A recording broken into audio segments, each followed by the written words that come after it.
this place. So for a pandemic, we were out for a year and a half. So I asked him, I said, it's open. Do you want to go? He says, yeah, let's go right now.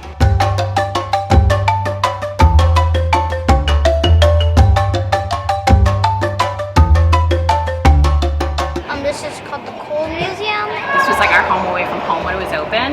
And so we're so happy that it's back because it feels like an extension of our own community, an extension of our house.